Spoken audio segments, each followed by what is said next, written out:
Hi ವಿದ್ಯಾರ್ಥಿಗಳೇ, ಎಲ್ಲರಿಗೂ ನಮಸ್ಕಾರಗಳು. ನಾನು ಕೃಷ್ಣನಾಯಕ್, ರಾಜ್ಯಶಾಸ್ತ್ರ ಸಹಾಯಕ ಪ್ರಾಧ್ಯಾಪಕರು, ಸರ್ಕಾರಿ ಪ್ರಥಮ ದರ್ಜೆ ಕಾಲೇಜು, ಕುಮಟಾ, ಉತ್ತರ ಕನ್ನಡ ಜಿಲ್ಲೆ. ವಿದ್ಯಾರ್ಥಿಗಳೇ, ನಾವು ಕಳೆದ ತರಗತಿಯಲ್ಲಿ ಈ ಅಂತಾರಾಷ್ಟ್ರೀಯ ಸಂಬಂಧಗಳ ಈ ವಿಷಯದಲ್ಲಿ ಜಾಗತೀಕರಣದ ಪ್ರಭಾವ ಯಾವ ಯಾವ ರೀತಿಯಲ್ಲಿ ಆಯಿತು, ಅದರ ಪ್ರಭಾವವನ್ನು ನಾವು ಹಲವಾರು ಕ್ಷೇತ್ರಗಳಲ್ಲಿ ಕಳೆದ ತರಗತಿಯಲ್ಲಿ ಗುರುತಿಸಿ ಅದರ ಬಗ್ಗೆ ನಾವು ಸಾಕಷ್ಟು ಚರ್ಚೆಯನ್ನು ಮಾಡಿದ್ವಿ. ಆದರೂ ಕೂಡ ಇವತ್ತಿನ ಈ ತರಗತಿಯಲ್ಲಿ ಅಂತಾರಾಷ್ಟ್ರೀಯ ಸಂಬಂಧಗಳ ಅಧ್ಯಯನದ ಮೇಲೆ ಜಾಗತೀಕರಣದ ಪ್ರಭಾವವನ್ನು ನಾವು ಮುಂದುವರಿಸುತ್ತಾ, ಅಂದರೆ ಪಾರ್ಟ್ 2 ಅಂತ ಮಾಡಿಕೊಂಡು ಅದರ ಮುಂದುವರಿದ ಭಾಗವಾಗಿ ಜಾಗತೀಕರಣದ ಪ್ರಭಾವ ಅಂತಾರಾಷ್ಟ್ರೀಯ ರಾಜಕಾರಣ, ಅಂತಾರಾಷ್ಟ್ರೀಯ ಸಂಬಂಧಗಳ ಅಧ್ಯಯನದ ಮೇಲೆ ಯಾವ ರೀತಿಯಲ್ಲಿ ಪ್ರಭಾವವನ್ನು ಬೀರಿದೆ ಅನ್ನೋದ್ರ ಬಗ್ಗೆ ನಾವು ಇನ್ನೂ ಹೆಚ್ಚಿನ ಮಾಹಿತಿ ಮತ್ತು ಜ್ಞಾನವನ್ನು ಇದರ ಮೂಲಕ ಪಡ್ಕೊಳ್ಳೋಣ. ಜೊತೆಗೆ ಅಂತಾರಾಷ್ಟ್ರೀಯ ಸಂಬಂಧಗಳ ಅಧ್ಯಯನದ ಮೇಲೆ ಈ ಜಾಗತೀಕರಣದ ಪ್ರಭಾವವನ್ನು ನಾವು ಯಾವ ರೀತಿ ಅದರ ಒಂದು ಋಣಾತ್ಮಕ ಪ್ರಭಾವ ಮತ್ತು ಧನಾತ್ಮಕ ಪ್ರಭಾವ ಎರಡೂ ಕ್ಷೇತ್ರದಲ್ಲಿ ಎರಡೂ ಕ್ಷೇತ್ರವನ್ನು ತೆಗೆದುಕೊಂಡು ನಾವು ಅಧ್ಯಯನ ಮಾಡಬೇಕು. ಯಾಕೆಂದರೆ ಜಾಗತೀಕರಣದಿಂದ ನಮಗೆ ಸಾಕಷ್ಟು ಅನುಕೂಲತೆಗಳಾಗಿದ್ದಾವೆ, ಕೇವಲ ಅನಾನುಕೂಲತೆಗಳ ಬಗ್ಗೆ ಮಾತಾಡೋದಲ್ಲ. ಅದರಿಂದ ಜಗತ್ತಿಗೆ ಸಾಕಷ್ಟು ಅನುಕೂಲತೆಗಳಾಗಿದೆ. ಅದರ ಜೊತೆಗೆ ಆ ಜಾಗತೀಕರಣದ ಪ್ರಭಾವದಿಂದ ಜಗತ್ತಿನ ರಾಷ್ಟ್ರಗಳ ಮೇಲೆ, ಜನರ ಮೇಲೆ, ಸಂಸ್ಕೃತಿಯ ಮೇಲೆ, ಆರ್ಥಿಕ ವ್ಯವಸ್ಥೆ ಮೇಲೆ, ಮತ್ತು ಅದರ ಜೊತೆಗೆ ಬಹಳ ಪ್ರಮುಖವಾಗಿ ತನ್ನ ಅರ್ಥವ್ಯವಸ್ಥೆ ಏನಿದೆಯೋ ಅದರ ಮೇಲೆ ಸಾಕಷ್ಟು ಪ್ರಭಾವವನ್ನು ಬೀರುವಂಥದ್ದನ್ನು ನಾವು ನೋಡ್ತೇವೆ. ಆದ್ದರಿಂದ ಈ ತರಗತಿಯಲ್ಲಿ ಅಂತಾರಾಷ್ಟ್ರೀಯ ಸಂಬಂಧಗಳ ಅಧ್ಯಯನದ ಮೇಲೆ ಜಾಗತೀಕರಣದ ಪ್ರಭಾವವನ್ನು ನಾವು ಈ ತರಗತಿಯಲ್ಲಿ ಮುಂದುವರಿಸ್ತಾ, ಈ ತರಗತಿಯಲ್ಲಿ ಜಾಗತೀಕರಣದ ಪ್ರಭಾವವನ್ನು ನೋಡಿದಾಗ ನಾವು ಪಾಸಿಟಿವ್ ಮತ್ತು ನೆಗೆಟಿವ್ ಎಫೆಕ್ಟ್ಸ್ ಹೇಗಿದೆ ಅನ್ನೋದರ ಬಗ್ಗೆ ನಾವು ಇಲ್ಲಿ ಧನಾತ್ಮಕ ಮತ್ತು ಋಣಾತ್ಮಕ ಪ್ರಭಾವವನ್ನು ಇಲ್ಲಿ ಅಧ್ಯಯನವನ್ನು ಮಾಡೋಣ. Positive and negative effects of globalisation. The previous introduction shows that globalization has both positive and negative effects on the various aspects of human life. ನಾನು ಮೊದಲೇ ಹೇಳಿದೆ, ಜಾಗತೀಕರಣದ ಪ್ರಭಾವವು ಮನುಷ್ಯನ ಜೀವನದ ಮೇಲೆ, ಮಾನವನ ಜೀವನದ ಮೇಲೆ ಅದು ಒಂದು ರೀತಿಯ ಧನಾತ್ಮಕ ಮತ್ತು ಋಣಾತ್ಮಕ ಪ್ರಭಾವ ಎರಡನ್ನೂ ಕೂಡ ಬೀರಿದೆ ಅಂತ. ಅಂದರೆ ಮಾನವನ ಜೀವನದ ಮೇಲೆ ಅದು ಅನುಕೂಲತೆಯನ್ನು ಉಂಟು ಮಾಡಿದೆ, ಅನಾನುಕೂಲತೆಯನ್ನು ಕೂಡ ಉಂಟು ಮಾಡಿದೆ ಅನ್ನೋದ್ರ ಬಗ್ಗೆ. ವಿದ್ಯಾರ್ಥಿಗಳು, ಹಾಗಾದರೆ ನಾವು ಮೊದಲನೇದಾಗಿ ಪಾಸಿಟಿವ್ ಎಫೆಕ್ಟ್ಸ್ ಆಫ್ ಗ್ಲೋಬಲೈಸೇಷನ್ ಅಂದರೆ ಈ ಜಾಗತೀಕರಣದ ಧನಾತ್ಮಕ ಪರಿಣಾಮಗಳು ಏನು, ಅನುಕೂಲತೆಯನ್ನು ಏನು ಮಾಡಿದೆ, ಜಾಗತೀಕರಣದಿಂದ ರಾಷ್ಟ್ರಗಳು ಹೇಗೆ ಅದರ ಪ್ರಗತಿಯನ್ನು ಸಾಧಿಸಿದವೆ, ಜಾಗತೀಕರಣದ ಪ್ರಭಾವದಿಂದ ಜನರ ಜೀವನ ಮಟ್ಟ ಹೇಗೆ ಸುಧಾರಣೆಯಾಗಿದೆ, ಉತ್ಪಾದನೆ ಯಾವ ರೀತಿಯಲ್ಲಿ ಆಗಿದೆ ಅನ್ನೋದರ ಬಗ್ಗೆ ನಾವು ಇಲ್ಲಿ ತಿಳಿದುಕೊಳ್ಳೋಣ. There are some positive effects brought with the process of globalisation. ನಾವು ಕೆಲವು ವಿಚಾರಗಳನ್ನು ತೆಗೆದುಕೊಂಡು ಇಲ್ಲಿ ಅಂದರೆ ಧನಾತ್ಮಕ ವಿಚಾರಗಳನ್ನು ತೆಗೆದುಕೊಂಡು ನೋಡಿದ್ರೆ, ಒಂದೇದು, in the education field, some of the new communication and information technologies which are of course linked to the globalization process have enabled students, researchers and young people in distant and to access ideas and information from the best libraries in the world. ನೋಡಿ, ಈ ಜಾಗತೀಕರಣದ ಪ್ರಭಾವದ positive effect ಏನಂತಂದರೆ, ಈ ಬಹಳ ಪ್ರಮುಖವಾಗಿ ಶಿಕ್ಷಣ ಕ್ಷೇತ್ರದಲ್ಲಿ ಸಾಕಷ್ಟು ಬದಲಾವಣೆ ಆಗಿರುವಂಥದ್ದು. ಶಿಕ್ಷಣ ಏನಿತ್ತು ಅಂದರೆ, ಸಾಂಪ್ರದಾಯಿಕ ಶಿಕ್ಷಣ ಹಿಂದೆ 4 ಗೋಡೆಗಳ ಮಧ್ಯೆ ಒಬ್ಬ ಶಿಕ್ಷಕ 4-6 ವಿದ್ಯಾರ್ಥಿಗಳನ್ನು ಕೂರಿಸಿಕೊಂಡು ಕಪ್ಪು ಹಲಗೆಯನ್ನು, ಬ್ಲ್ಯಾಕ್ ಬೋರ್ಡನ್ನು ತೆಗೆದುಕೊಂಡು, ಚಾಕ್ ಪೀಸನ್ನು ತೆಗೆದುಕೊಂಡು ಅದರಲ್ಲಿ ಬರೆದು ವಿಚಾರಗಳನ್ನು ಮಂಡನೆ ಮಾಡಿ ವಿದ್ಯಾರ್ಥಿಗಳ ಜೊತೆ ಚರ್ಚಿಸ್ತಿರುವಂಥದ್ದನ್ನು ನೋಡ್ತಿದ್ವಿ. ಅದು ಒಂದು ರೀತಿ ಸೀಮಿತವಾಗಿ ಇತ್ತು. ಆದರೆ ಈಗ ಶಿಕ್ಷಣ ಕ್ಷೇತ್ರ ಎಷ್ಟರ ಮಟ್ಟಿಗೆ ಅದು ಪ್ರಗತಿಯನ್ನು ಸಾಧಿಸಿದೆ ಅಂದರೆ, ಈಗ ಯಾವುದೇ ಒಬ್ಬ ವ್ಯಕ್ತಿ, ವಿದ್ಯಾರ್ಥಿ ಆಗಿರ್ಬೋದು, ಶಿಕ್ಷಕನಾಗಿರ್ಬೋದು, ಕಲಿಕಾರ್ಥಿ, ಯಾವುದೇ ಒಬ್ಬ ವ್ಯಕ್ತಿ ಆಗಿರ್ಬೋದು, ಯಾವುದಾದ್ರೂ ಮಾಹಿತಿ ಬೇಕು ಅಂತಂದರೆ ಕ್ಷಣ ಮಾತ್ರದಲ್ಲಿ ಅವನು ಇಂಟರ್ನೆಟ್ಗೆ ಹೋಗಿ ಸರ್ಚನ್ನು ಮಾಡಿ ತನಗೆ ಬೇಕಾದಂಥ ಮಾಹಿತಿಯನ್ನು ಕ್ಷಣ ಮಾತ್ರದಲ್ಲಿ ತಗೊಳ್ಬೋದು. ಅಷ್ಟರ ಮಟ್ಟಿಗೆ ಈಗ ಕಮ್ಯುನಿಕೇಷನ್ ಆ್ಯಂಡ್ ಇನ್ಫಾರ್ಮೇಷನ್ ಟೆಕ್ನಾಲಜಿ ಅಂತ ಏನಿದೆಯೋ, ಸಂಪರ್ಕ ಮತ್ತು ಮಾಹಿತಿ ತಂತ್ರಜ್ಞಾನ ಏನಿದೆಯೋ, ಅದು ಅಷ್ಟೊಂದು ದೊಡ್ಡ ಮಟ್ಟದಲ್ಲಿ ಪ್ರಗತಿಯನ್ನು ಹೊಂದಿರುವಂಥದ್ದನ್ನು ನೋಡ್ತೇವೆ. ಇದರ ಮೂಲಕ ಯಾವುದೇ ದೇಶದ ಒಬ್ಬ ವಿದ್ಯಾರ್ಥಿ ಯಾವುದೇ ದೇಶದಲ್ಲಿರುವಂತಹ ಅಭಿವೃದ್ಧಿ ಆಗಿರುವಂತಹ ಅಭಿವೃದ್ಧಿಪಡಿಸಿರುವಂತಹ ಜ್ಞಾನವನ್ನು ಕ್ಷಣ ಮಾತ್ರದಲ್ಲಿ ತಾನು ಇಂಟರ್ನೆಟ್ ಮೂಲಕ ಮಾಹಿತಿಯನ್ನು ಕ್ಷಣ ಮಾತ್ರದಲ್ಲಿ ಪಡ್ಕೊಳ್ಬೋದು. ವಿದ್ಯಾರ್ಥಿ ಆಗಿರ್ಬೋದು, ಸಂಶೋಧಕನಾಗಿರ್ಬೋದು, ಅಥವಾ ಯಂಗ್ ಜನ್ರೇಷನ್, ಯಂಗ್ ಪೀಪಲ್ ಆಗಿರ್ಬೋದು, ಯಾರೇ ಆದರೂ ಕೂಡ ಎಷ್ಟೇ ದೂರದ ಪ್ರಪಂಚದಲ್ಲಿ ಯಾವುದೇ ಮೂಲೆಯಲ್ಲಿದ್ದಂಥ ಮಾಹಿತಿಯನ್ನು ಅವನು ಕ್ಷಣ ಮಾತ್ರದಲ್ಲಿ ಈಗ ಪಡಿಬೋದು ಅಂತ.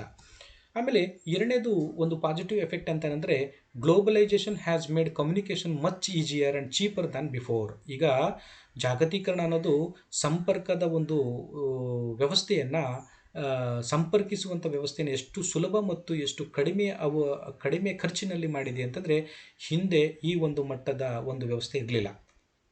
ಈಗ ಬಹಳ ಕಡಿಮೆ ಪ್ರಮಾಣದಲ್ಲಿ, ಕಡಿಮೆ ಅವಧಿಯಲ್ಲಿ, ಕಡಿಮೆ ಖರ್ಚಿನಲ್ಲಿ ನಾವು ಸಂಪರ್ಕವನ್ನು ಸಾಧಿಸಬಹುದು ಯಾವುದೇ ಜಗತ್ತಿನ ಯಾವುದೇ ವ್ಯಕ್ತಿಯನ್ನು. The number of subscribers and users of the internet are now increasing remarkably. ಜಗತ್ತಿನಲ್ಲಿ ಈಗ ಇಂಟರ್ನೆಟ್ ಬಳಸುವವರ ಸಂಖ್ಯೆ ಹೇಗೆ ಏರುಗತಿಯಲ್ಲಿ ಹೋಗ್ತಾ ಇದೆ ಅಂದರೆ, ಅದು ಇಮ್ಯಾಜಿನೇಬಲ್ ಮಾಡ್ಕೊಳ್ಳೋಕ್ಕೆ ಆಗೋದಿಲ್ಲ. ಅದು ಅನ್ಇಮ್ಯಾಜಿನೇಬಲ್.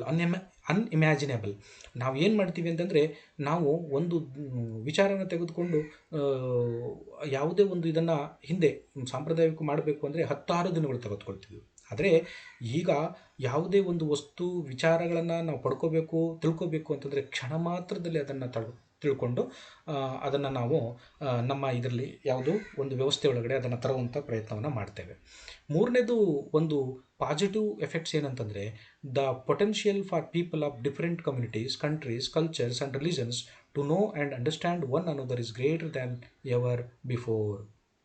ಏನಾಗಿದೆ ಅಂದರೆ, ಯಾವುದೇ ದೇಶದ ಜನರ ಸಮುದಾಯ, ಬೇರೆ ಬೇರೆ ಸಮುದಾಯಗಳು, ಬೇರೆ ಬೇರೆ ಸಂಸ್ಕೃತಿ, ಬೇರೆ ಬೇರೆ ಧರ್ಮ, ಇವನ್ನೆಲ್ಲನೂ ಕೂಡ ನಾವು ಈಗ ಒಂದು ಯೂನಿಫೈಡ್ ಒಂದು ಸಿಸ್ಟಮ್ನಲ್ಲಿ ಇಲ್ಲ. ನಾವು ಈಗ ಎಲ್ಲವನ್ನೂ ಕೂಡ ನಾವು ಹಂಚ್ಕೊಂಡಿದ್ದೀವಿ. ಈಗ ನಮ್ಮ ದೇಶದ ಸಂಸ್ಕೃತಿಯನ್ನು ಇನ್ನೊಂದು ಯಾವುದೋ ದೇಶದವ್ರು ನೋಡಿ ಕಲ್ತ್ಕೊಂಡಿರ್ಬೋದು, ಅದು ಇನ್ನೊಂದು ದೇಶದ ಯಾವುದೋ ಧರ್ಮದ ವಿಚಾರ ನಾವು ತೆಗೆದುಕೋಬೋದು, ಅದು ಇನ್ನೊಂದು ಸಮುದಾಯದ ವಿಚಾರನ ಇನ್ನೊಂದು ದೇಶದವರು ತೆಗೆದುಕೊಂಡು ಅದನ್ನು ಕಲ್ತ್ಕೋಬೋದು.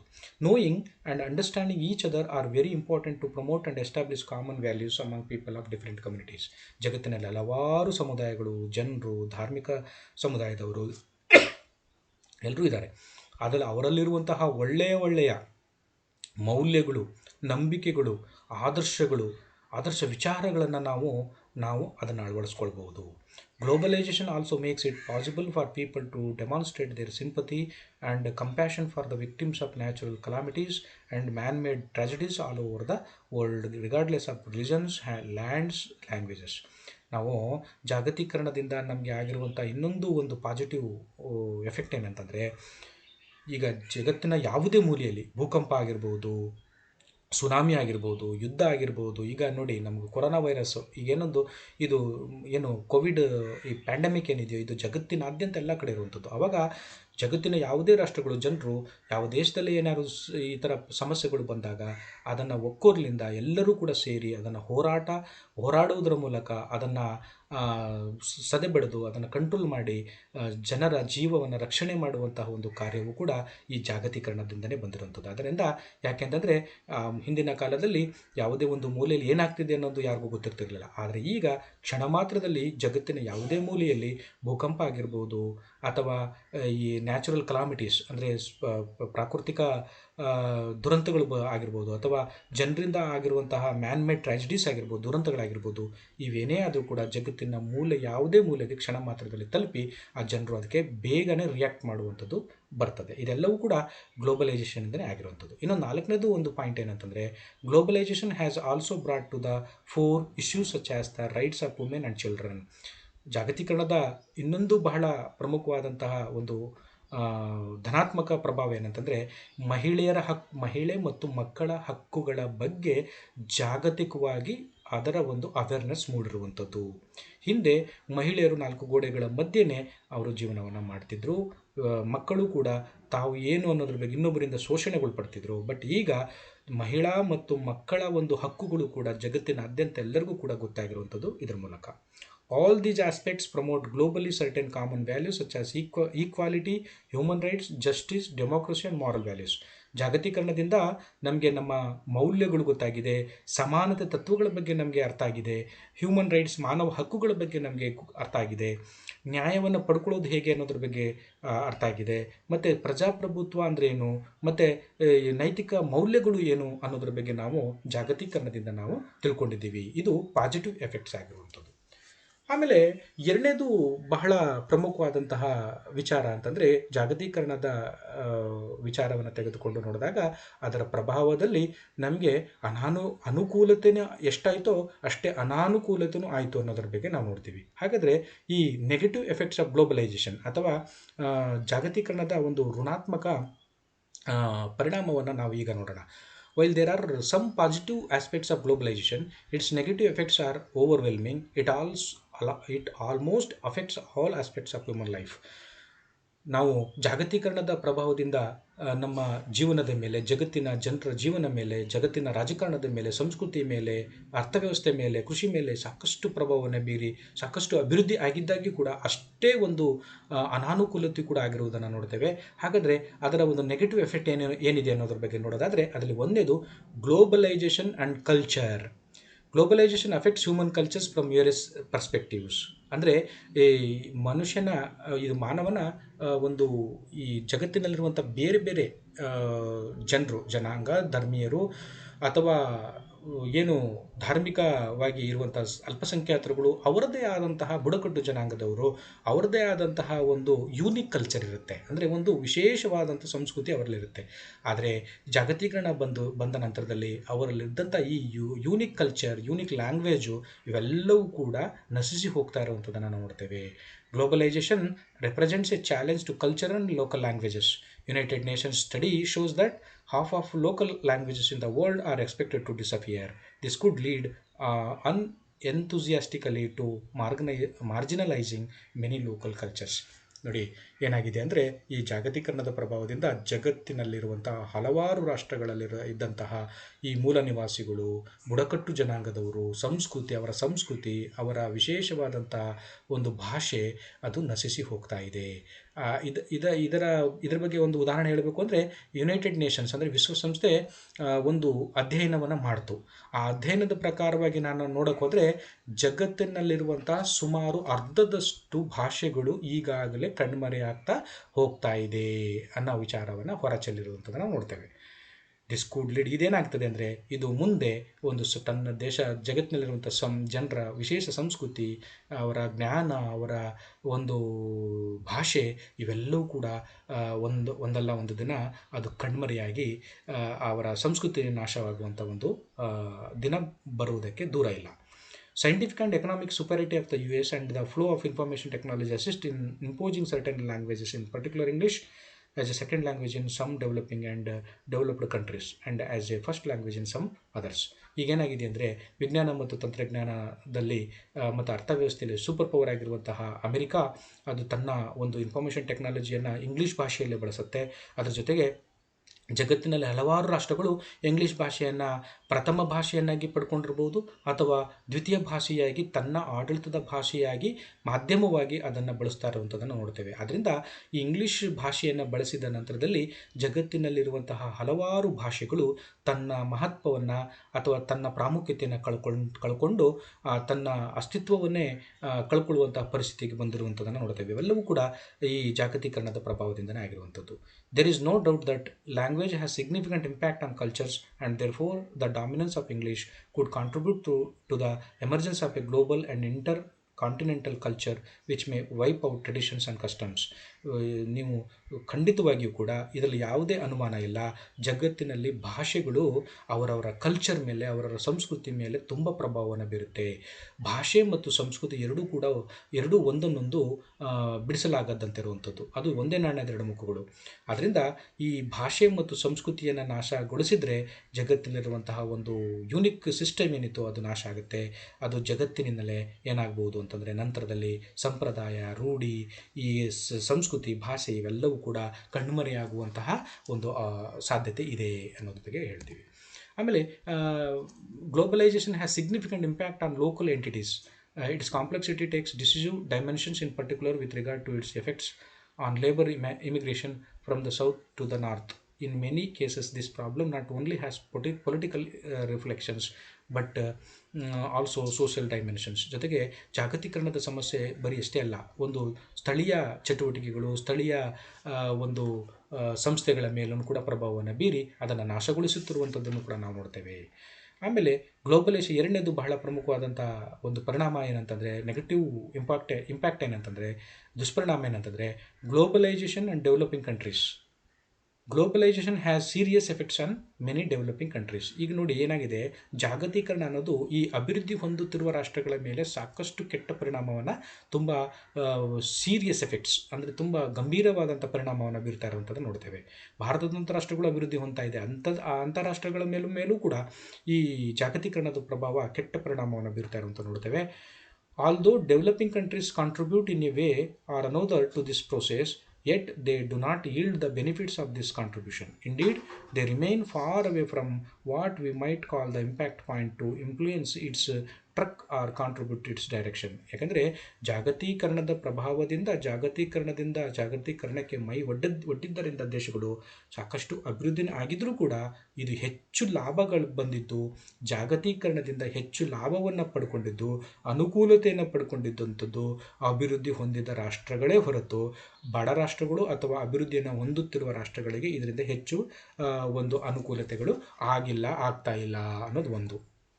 ಆಮೇಲೆ the widening gap between the north and south at international level and between haves and have knots and at national level is another serious impact of globalisation. ಇನ್ನೊಂದು ಬಹಳ ಪ್ರಮುಖವಾಗಿ ನಾವು ನೋಡ್ತೀವಿ ಜಾಗತೀಕರಣದ ದುಷ್ಪರಿಣಾಮ ಏನಂತಂದರೆ, ಉತ್ತರ ಮತ್ತು ದಕ್ಷಿಣ ಅನ್ನೋದು ಎರಡೂ ಕೂಡ ತುಂಬ ಅಜಗಜಾಂತರ ವ್ಯತ್ಯಾಸವನ್ನು ಕಾಡ್ತಾ ಇದ್ದೇವೆ. ಯಾಕೆಂದರೆ ಉತ್ತರ ಅಂತಂದರೆ ತುಂಬ ಅಭಿವೃದ್ಧಿಯನ್ನು ಹೊಂದಿರುವಂತಹ ರಾಷ್ಟ್ರಗಳು ಅಂತ ತಿಳ್ಕೊಳ್ತೀವಿ, ದಕ್ಷಿಣ ಅಂತಂದರೆ ತುಂಬ ಬಡ ರಾಷ್ಟ್ರಗಳು, ಅಭಿವೃದ್ಧಿಯನ್ನು ಹೊಂದುತ್ತಿರುವ ರಾಷ್ಟ್ರಗಳು ಅಂತ ತಿಳ್ಕೊಳ್ತೀವಿ. ಈಗೇನಾಗಿದೆ, ಜಾಗತೀಕರಣ ಪ್ರಭಾವದಿಂದ ಶ್ರೀಮಂತರಾಗ್ತಾ ಇದ್ದಾರೆ, ಬಡವರಾಗ್ತಾ ಇದ್ದಾರೆ, ಉಳ್ಳವರು ಹೆಚ್ಚು ಉಳ್ಳವರೇ ಆಗ್ತಾ ಹೋಗ್ತಾ ಇದ್ದಾರೆ. ಹ್ಯಾವ್ಸ್ ಆ್ಯಂಡ್ ಹ್ಯಾವ್ ನಾಟ್ಸ್ ಇದರ ಸಂಖ್ಯೆ, ಉಳ್ಳವರು ಇಲ್ಲದವರ ಸಂಖ್ಯೆ ಮತ್ತು ಅವರ ನಡುವಿನ ಅಂತರ ಸಾಕಷ್ಟು ಪ್ರಮಾಣದಲ್ಲಿ ಏರ್ತಾ ಹೋಗ್ತಾ ಇರುವಂಥದ್ದು ನೋಡ್ತೇವೆ.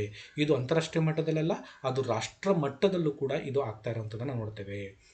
In fact the real test to globalisation is through its success in reducing the gap between the rich and the poor at local, national and global levels.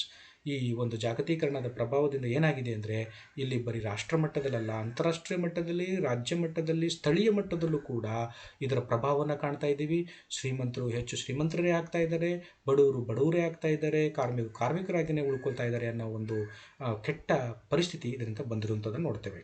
ಆಮೇಲೆ globalisation has forced many countries in various parts of this world to regulate to a lower league the most fundamental needs of their peoples.